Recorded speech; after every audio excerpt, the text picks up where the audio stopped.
नमस्कार, मी वृषाली. तर आज मी शेअर करते तुमच्यासमोर माझं इव्हनिंगचं रुटीन जे काही असेल ते. आत्ता वाजलेत साधारण 8:30 वाजत आलेत. 8:30 पासून रात्री झोपेपर्यंत माझी नेमकी काय काय कामं होतात किंवा काय काय करते मी तेवढ्या वेळात ते बघूया. फार काही करत नाही, पण जे काही करते ते दाखवायचा प्रयत्न करेन. तर आता दूध तापत ठेवलं, एकीकडे दूध घेऊन आलो, दळप घेऊन आलो, गव्हाचं पीठ संपलं होतं ते, आणि आता कुकर वगैरे लावणार आहे. तर एकीकडे दूध तापत ठेवलं होतं आणि एकीकडे आता कुकर लावायची तयारी करत होते. आजच्या जेवणाला मी करणार होते छोले, तर त्याच्यासाठी छोले मी आधी भिजवून ठेवले होते. आणि इकडे वीरा आणि दुर्वा दोघी खेळत होत्या. दुर्वा आल्यामुळे वीराकडे फारसं लक्ष द्यायला लागत नाही, म्हणजे त्या दोघी बाहेर खेळतात. नाही तर वीरा इथे माझ्या जेवणात मला मदत करायला माझ्याजवळ कट्ट्याजवळच इथे उभी राहते. आणि या दोघींना इथे मी मोबाईल स्टँडला लावला होता, ते बघून जरा क्युरियोसिटी वाटत होती, त्यामुळे दोघी सारखं इथे हाय करत होत्या. कॅमेरामध्ये आपण दिसतोय का, फोनमध्ये आपण दिसतोय का, ह्याचा सगळा इथे दोघींचं चालू होतं चर्चा. मग पांडा गाडी घेतली आणि दोघी इथे खेळायला लागल्या. मग या दोघी बाहेर खेळत होत्या, तोपर्यंत म्हटलं जेवण पटकन आवरून घेऊया, कारण वीरा इथे मध्ये मध्ये लुडबुड करायला नाही तर आलीच असती. तर इथे छोले वगैरे छान धुवून घेतले होते परत. आणि मला ना सारखं हात धुवायची सवय आहे. तुम्हाला पण अशी सारखं हात धुवायची सवय आहे का, ते कमेंटमध्ये सांगा. छोले शिजताना त्याच्यामध्ये इथे मी मीठ घातलं होतं. आणि मग बाकीचं कुकर वगैरे भातासाठी कुकर लावून घेतला होता. कुकर आधी स्वच्छ धुवून घेतला, कारण तो उपडा घालून ठेवला होता दिवसभर, त्याच्यामुळे तो जरा तसाच राहिला होता. म्हणून इथे धुवून घेतला. आणि मग त्याच्यामध्ये पाणी आणि काळा पडलेला, त्याच्यामुळे लिंबू घातलं. तुम्ही कुकरमध्ये लिंबू घालता का, ते कमेंटमध्ये सांगा बरं का. तर इथे कुकर असा छानपैकी लावून घेतला आणि मग पुढची तयारी करायला चालू केली. एकीकडे दूध ठेवलंच होतं आणि एकीकडे आता कुकर लावून झालेला आहे. तोपर्यंत काल होता शुक्रवार, म्हणून मग काल विक्रांतने ना भाजी आणतो म्हणून सांगितलं आणि भाजी आणलीच नाही. पण कांदे बटाटे तेवढे घेऊन आला होता, ते इथे काढून ठेवले. कांदे बटाटे आणि लिंबू घेऊन आला होता. आधीचे थोडे कांदे होते शिल्लक, त्याच्यात अजून कांदे घेतले होते. असे किलोभर कांदे मी घेऊन ठेवते. आधी मी कांदे ना असं आम्ही घेऊन ठेवायचो, म्हणजे एखादं पोतं दोघ्यात विभागून असं डिवाईड करून घेऊन ठेवायचो. पण उंदीर आणि पावसाचं वातावरण ह्याच्यामुळे ते सध्या बंद केलं होतं. आणि ह्या फ्रीजच्या इथे खालच्या कप्प्यात कांदे ठेवायचं मी सुरुवातीला, पण नंतर विरा जशी खेळायला लागली तसं ती कांदे बटाटे काढून घ्यायची आणि खेळायला लागायची. त्याच्यामुळे नंतर उंदीर पण झाले होते, त्यामुळे अशा आता बुट्टीत भरून ठेवते. आता कुकर लावला आहे, दूध तापत ठेवलं आहे, तर चपातीचं पीठ मळून घेऊया तोपर्यंत. म्हणून इथे कणिक मळायला मी घेत होते. तुम्ही पण असंच करता का, की कणिक आधी मळून ठेवता आणि मग बाकीची कामं करतात, एक सांगा. तर मी सध्या तरी असंच करते. कणिक मळताना अगदी थोडंसं इथे मीठ घालते. आणि सुरुवातीला ज्या वेळेला लग्न नवीन झालं होतं तेव्हा ना इथे काय करायचे, चपाती करताना खूप जरा अडचणी यायच्या मला, कारण चपात्या नीट होत नव्हत्या सुरुवातीच्या काळात. मग ते आता जरी चपाती करत असले, 5 वर्ष जरी झाली असली लग्नाला, किंवा आता हळूहळू चपात्या जमत जरी असल्या, तरी ते सुरुवातीचे दिवस काही केले आपण विसरू शकत नाही.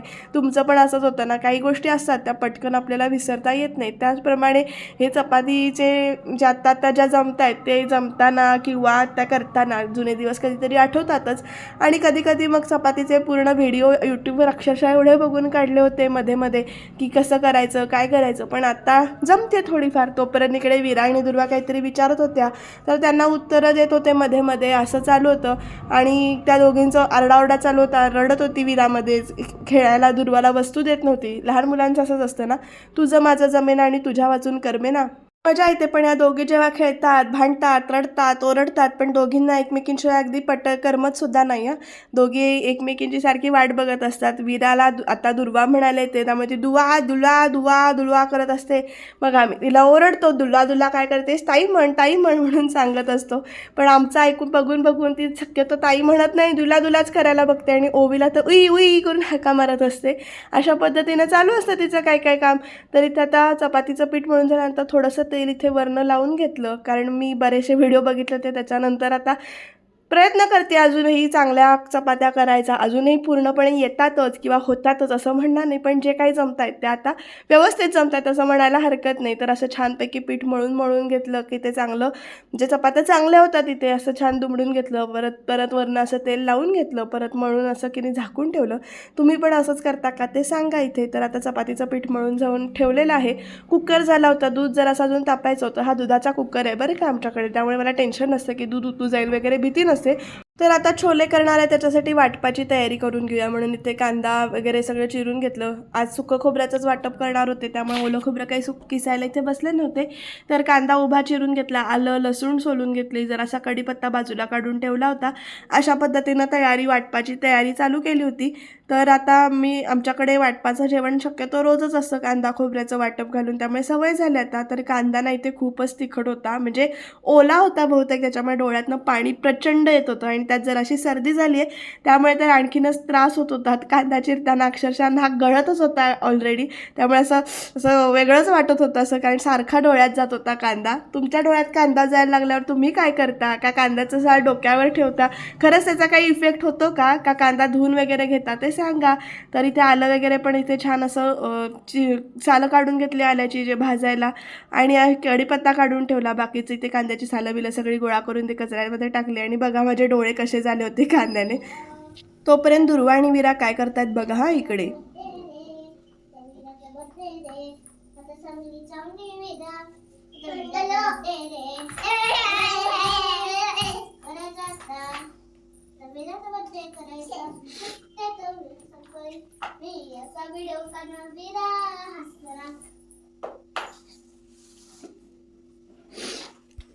कांद्यांना आज प्रचंड रडवलं, ओला होता वाटतं कांदा. तुम्ही कांद्यामुळे रडू नका हा, आणि तुमच्या जर डोळ्यात पाणी येत असेल कांद्यामुळे तर तुम्ही काय करता ते कमेंटमध्ये नक्की सांगा.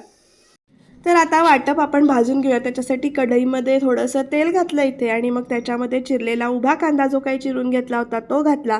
कांदा घातल्यानंतर त्याच्यामध्ये आलं आणि लसणाच्या पाकळ्या इथे घातल्या होत्या, आणि मग छान असं कांदा भाजून घेतला. कांदा छान असा भाजत आल्यानंतर मग त्याच्यामध्ये इथे खोबरं घातलं. खोबरं पण छान असं परतून घेतलं, आणि आज ना मी या वाटपामध्ये जरासे पांढरे तीळ पण ॲड केले होते. तुम्ही हवं तर बडीशेप वगैरे घालू शकता, चांगली टेस्ट येते कधीतरी वेगळं चवीला. तर अशा पद्धतीनं वाटप भाजून घेतलं, आणि मग त्याच्यानंतर छोले करायला घेतले. परत कढईमध्ये जरासं तेल घातलं, त्याच्यामध्ये उभा आडवा चिरलेला बारीक चिरलेला इथे कांदा घातला. तो कांदा छान असा भाजून दिला, एक वाफ काढून दिली जेणेकरून तो कांदा जरासा मऊ पडेल. यामध्ये बाकी कुठली मी फोडणी जास्त घातली नाही, फक्त कांदा आणि कढीपत्ताच तेवढा घातला होता, आणि छान असा कांदा परतून घेतला की तो चवीला चांगला लागतो. म्हणजे अर्धवट कच्चा वगैरे राहिला तर तो दाताखाली लागतो, त्यामुळे असं छान असा परतून घेतला होता कांदा. तुम्ही छोले करताना वेगळी काही रेसिपी करता का, किंवा कशा पद्धतीनं करता? आणि माझी ही छोल्याची रेसिपी तुम्हीसुद्धा करून बघा, कशी वाटते ते नक्की सांगा. इथे तर कांदा परतून घेतलेला आहे, आणि कढई जराशी हलत होती त्याच्यामुळे ती व्यवस्थित ठेवली. वाफ काढून घेतल्यानंतर जरासा लागलाय ते कांदा, असो पण ठीक आहे तेवढं चालतं. तर कांदा परतून घेतल्यानंतर आता तिखट मीठ वगैरे सगळं घातलं. तिखट घातलं, तुम्हाला कमी जास्त तिखट तुम्ही घालू शकता, आमच्याकडे चालतं तिखट त्यामुळे तिखट घातलं. मीठ घातलं, मीठ थोडंसंच घातलं बरं का, कारण शिजवताना आपण मीठ ऑलरेडी इथे घातलेलं आहे, त्यामुळे परत मीठ जास्ती घातलं नाही. मग इथे छोल्याचा मसाला होता माझ्याकडे, तो घातला होता, छोले मसाला, आणि त्याच्यानंतर छान परत परतून घेतलं. खाली लागू नये म्हणून जरासं छोल्यामधलंच पाणी इथे काढून ते ठेवलं होतं, ते घातलं, आणि चांगला मसाला जे काही आहे तो परतून घेतला. आणि मग त्याच्यामध्ये हे शिजवलेले सगळे छोले जे काही होते ते ॲड केले. पाणी जरासं मला अजून पाहिजे होतं, कारण मी आमटी करणार नव्हते, ह्याच्याबरोबरच जरासा आम्ही भात खाणार होतो, जेवणार होतो भात, म्हणजे चपाती छोले आणि भात एवढाच मेन्यू होता, त्यामुळं जरासं पाणी जास्त होतं ते घातलं. अशा पद्धतीने एक उकळी काढली त्याला. उकळी यायला लागल्यानंतर असं रटरटून जरासं उकळी आली, मग त्याच्यामध्ये जे काही आपण मगाशी वाटप केलं होतं ते मिक्सरला लावून घेतलं होतं, ते वाटप सगळं या छोल्यामध्ये घातलं होतं. सगळंच घातलं मी, कारण तेवढं पाहिजे पुरेस होतं तेवढं वाटप. ते सगळं वाटप या छोल्यांमध्ये घातलं, आणि छोले चांगले परत इथे उकळायला वाफ काढायला ठेवून दिले. आणि हे वाटपाचा प्रकार ऑप्शन आहे, तुम्हाला जर घट्ट हवी असेल तर तुम्हाला त्यातले छोले शिजलेले पण मिक्सरला लावून याच्यामध्ये घातले तर त्याची चवसुद्धा वेगळी लागते. पण मला पातळच जराशी आमटी टाईपच हवं होतं, असं उसळ आमटी टाईप, म्हणून मी त्याच्यामध्ये इथे असं पातळच ठेवलं होतं, आणि परत झाकण ठेवलं, आणि एक दरदरून एक उकळी काढली, जेणेकरून तो जे काही वाटप घातलं होतं ते सगळं त्या छोल्यांना लागेल. अशा पद्धतीनं माझे छोले तयार झाले होते. आणि मग छोले करून झाले, एका बाजूला ते छोले ठेवले होते छान शिजलेले, आणि दुसरीकडे आता चपातीचं जे काही पीठ मळलं होतं ते चपात्या करायला मी सुरुवात केली होती. तर अशा पद्धतीने एका मागोमाग एक आपली कामं चालूच असतात नाही का, आपल्यालाच हे मल्टीटास्किंग जमतं बरं का. तर आता सगळी चपातीची पूर्वतयारी, पोळपाट लाटणं, चपाती काढायला प्लेट, असं सगळं इथे चालू केलं होतं ठेवायला. मग चपातीचे छान गोळे करून घेतले. तिकडे दुर्वा आणि वीरा काहीतरी अजून बडबडत होत्या, त्यामुळे त्यांना हक्का मारत होते. दुर्वाना वीरावर गाणं करत होती. वीराचं बोर्णन करूया, वीराचा बड्डे करूया, असं काय काय तिचं चालू होतं. तिचं तीच बोलत होती.